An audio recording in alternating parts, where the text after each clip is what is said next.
একটা ছেলেকে বলতে বলেন এখানে আইসা দাঁড়াই, আব্বা তোমরা একটা ছেলে আইসা বলো যে ব্রাজিল আর্জেন্টিনার খেলোয়াড়ের সাথে আমাদের ধর্মীয় সম্পর্ক কি।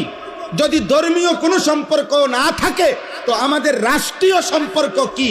বাংলাদেশের অর্থনীতি, সামাজিক, বাংলাদেশের উন্নতি, প্রগতি, আধুনিকতার জন্য শুধু মাতৃভূমির মায়াও যদি থাকে, একটা নাফরমান বল বেটা এখানে দাঁড়ায়া আর্জেন্টিনার ব্রাজিলের খেলোয়াড়ের সাথে আমাদের বাংলাদেশের উন্নতির কি সম্পর্ক বল।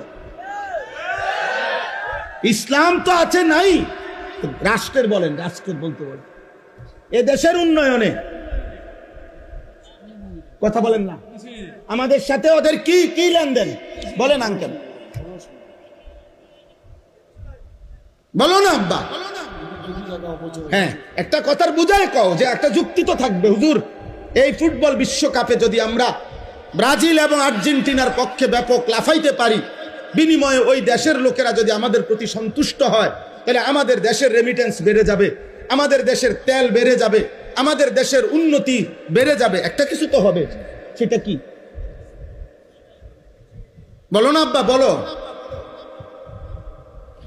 কাতার বিশ্বকাপে প্রধান আলোচ্য বিষয় ছিল, আমরা স্পষ্ট পত্রিকা দেখছি, এখনো পিছনে সার্চ দিলে পাওয়া যাবে, কাতার বিশ্বকাপে প্রধান আলোচ্য বিষয় ছিল মদের বোতল। কাতার সরকার আইন করছিল স্টেডিয়ামের ভিতরে মদের বোতল সরাসরি খাওয়া যাবে না। এটা নিয়ে সারা বিশ্ব, ইউরোপ তখন বিতর্ক করছিল যে না, এটা স্বাধীনতায় হস্তক্ষেপ। যেখানে অবাধে মদের বোতল, ব্রাজিল বিশ্বকাপের সময় সরকারি ওরা হিসাব দিছিল ওই দেশে যে যে পরিমাণ আয় হবে, রাষ্ট্রের আয়, এই আয়ের যে খাতগুলো দিছিল আমি নিজ চোখে দেখছি।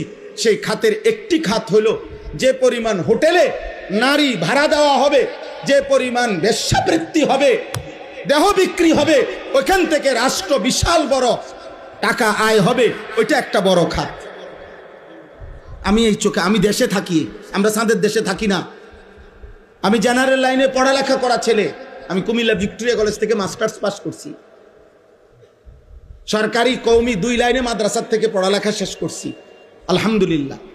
এজন্য বলছি দোস্ত, পৃথিবীর খোঁজ খবর আমরাও রাখি, ইউরোপের প্রতিটা পদক্ষেপ আমরাও খবর রাখি।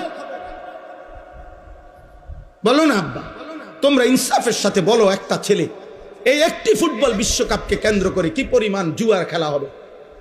এক এক খেলোয়াড়ের নামে, দলের নামে কত কোটি কোটি ডলার জুয়া হবে বলেন।